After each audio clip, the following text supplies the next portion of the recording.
A cikin 'yan kwanakin nan duniya ta sake fuskantar wani yanayi mai tayar da hankali bayan kalaman shugaban ƙasar Amurka Donald Trump da suka haifar da tambayoyi masu girma kan makomar dokokin duniya. Trump ya bayyana cewa ba dole bane sai ya bi dokokin ƙasa da ƙasa wajen aiwatar da manufofinsa. Ya kuma ce ɗabi'ar ce kawai za ta iya dakatar da shi. Wannan furci ya zo ne bayan wani mataki mai tsauri da Amurka ta ɗaukan kan Venezuela, wanda ya haifar da cece-kuce a faɗin duniya. Amma tambayar da kowa ke yi a yanzu ita ce, shin duniya na shiga wani sabon zamani ne inda ƙarfi ya fara rinjayar doka? A wata hira da jaridar New York Times sai da Trump ya ce baya buƙatar dokokin ƙasa da ƙasa matukar yana ganin baya cutar da mutane. Ya ƙara da cewa bin dokokin duniya ya dogara ne da yadda mutum ya fassara su. Wannan magana ce ta jawo martani daga masana da kuma hukumomin duniya wanda ke ganin waɗannan kalamai suna da matukar hatsari. A kwanakin baya sojojin Amurka sun kai hari kan ƙasar Venezuela inda aka ji fashe-fashe a birnin Caracas da kuma wasu sassan sojin ƙasar. Bayan harin ne sojojin Amurka suka kama shugaban ƙasar Venezuela wato Nicolas Maduro suka fitar da shi daga cikin birnin zuwa New York.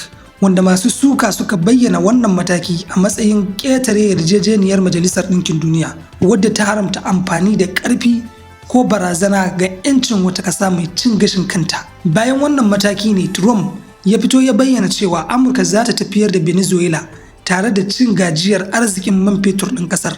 Duk da cewa gwamnatinsa ta ce za ta aiki tare da shugaban riƙon ƙwarya wato Delcy Rodriguez, amma daga baya Trump ya yi barazanar kai wani sabon harin idan bukatun Amurka ba su biya ba. A wata hira da gidan jaridar The Atlantic, Trump ya ce idan Delcy Rodriguez ba ta yi abin da ya ce ba, to za ta fuskanci hukunci mai tsanani. Wannan kalamai ne suka kara tayar da hankali a yankin Latin America da kuma duniya baki daya.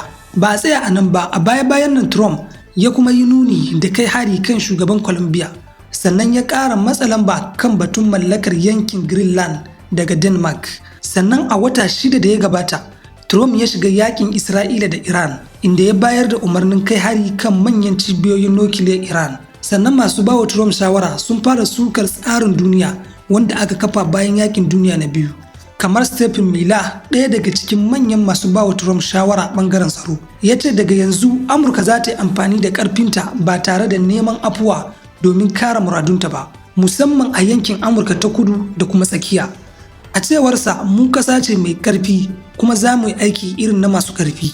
A ɓangare guda kuwa Margaret, wakiliyar Majalisar Ɗinkin Duniya kan 'yancin alƙalai da lauyoyi, ta bayyana cewa watsi da dokokin ƙasa da ƙasa abu ne mai matuƙar haɗari. Ta ce hakan na iya jefa duniya cikin wani sabon zamani na mallakar ƙasashe da ƙarfi. Idan kowace ƙasa mai iko da ƙarfi ta ce za ta aikata abin da ta ga dama. A cewarta duk da cewa dokokin duniya ba ko da yaushe suke hana mummunan aiki ba, amma rashin jajircewa a kansu na iya sa duniya ta shiga wani mawuyacin hali fiye da da. Sannan ta yi gargaɗin cewa hakan na iya ƙarfafa wasu ƙasashe kamar China da Rasha su ɗauki irin waɗannan matakai a wurare kamar Taiwan da kuma Ukraine.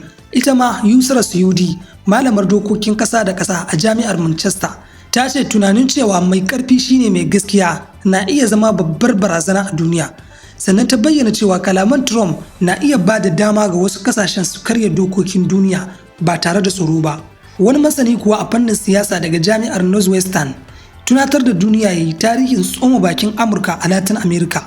Ya ce cikin sama da karni guda yankin ya sha fuskantar mamaya da juyin mulki da Amurka ta rinka yi, wanda ya jawo rashin kwanciyar hankali, danniya da kuma take haƙƙin ɗan adam. A cewarsa kusan a dukkan lokutan da Amurka ta tsoma baki da kuma shiga rikicin wata ƙasar, a ƙarshe Amurka sai da ta yi nadama sosai. A yanzu tambayar da kowa ke neman amsar ta ita ce, shin duniya za ta iya tsayawa tsayin daka wajen kare dokokin da ta gina tsawon shekaru, ko kuma muna dab da shiga wani sabon zamani na rikici da rashin tabbas da Trump ke so ya jefa duniya? Yanzu kuma bari mu duba rikicin Rasha da Amurka da kuma tasirin da yake kokarin yi wa sauran kasashen duniya. Hukumomin Amurka sun kwace wani jirgin dakon man fetur da ke dangana kanshi da Rasha bisa dokokin takunkumi da Amurka ta kafa. Cikin gajeren lokaci Rasha ta mayar da martani, ta bayyana matakin a matsayin wanda bai dace da dokokin ƙasa da ƙasa ba, tare da gargaɗin cewa hakan na iya ƙara tsananta rikici a duniya. Sai dai tambaya a nan shine, menene ainihin abin da ya faru, kuma shin wannan aiwatar da doka ne ko ko wani sabon salon gwagwarmayar siyasa ne tsakanin manyan ƙasashe? Da fari bari mu duba abin da ya faru. A cewar bayanan hukuma, jami'an Amurka sun dakatar da jirgin ne yayin da yake tafiya a ruwan tekun Atlantika. Daga bisani suka ɗauki matakin kwace shi. Amurka ta ce jirgin yana da alaka da hanyoyin kasuwanci da ke karya dokokin takunkumin da ta sanya wa Rasha. A cewar su, idan aka gano ana kaucewa takunkumi, to doka ta ba su damar ɗaukan mataki. Don haka daga mahangar Amurka wannan ba siyasa ba ce, aiwatar da doka ce. Sai dai Rasha ta yi Allah wadai da wannan mataki. Gwamnatin Moscow ta bayyana cewa kwace jirgin a matsayin karya dokokin zirga-zirgar ruwan teku ne, ta kuma ce hakan na iya zama barazana mai haɗari ga kasuwancin duniya. Sannan ta jaddada muhimmancin kare haƙƙoƙin ma'aikatan jirgin tare da kira da abi dukkan ka'idojin doka cikin gaskiya. A nan ne lamarin ya fara ɗaukan wani sabon salo, inda a idon Rasha wannan ba wai aiwatar da doka ba ce, saƙon siyasa ne da ke nuna ƙarin matsin lamba. Domin fahimtar wannan lamari sosai, ya zama dole mu fahimci meye ma'anar takunkumi. Takunkumi dai wani mataki ne na tattalin arziki da kasashe ke amfani da shi domin matsa lamba ba tare da amfani da karfin soja ba. Ana amfani da shi wajen hana hanyoyin shigowar kuɗi, kasuwanci da kuma sarrafa kayayyaki, musamman a ɓangaren makamashi, bankuna da sufuri. Amurka da ƙawayenta sun ɗauki irin waɗannan matakai kan Rasha a shekarun da suka gabata. A cewar Amurka, idan aka bar takunkumi ana karya shi ba tare da hukunci ba, zai zama ba shi da wani tasiri ga kasar da aka sa wa takunkumin.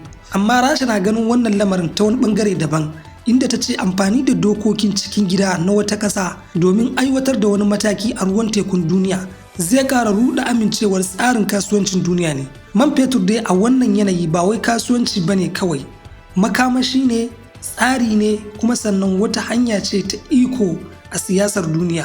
Da zarar an tsayar da jirgin mai, kasuwanni sukan yi shakku, kamfanonin inshora sukan yi nazari kafin su saka kuɗinsu, masu sufuri sukan ƙara takatsantsan, sannan farashi kuma na iya yin tashin goron zabi.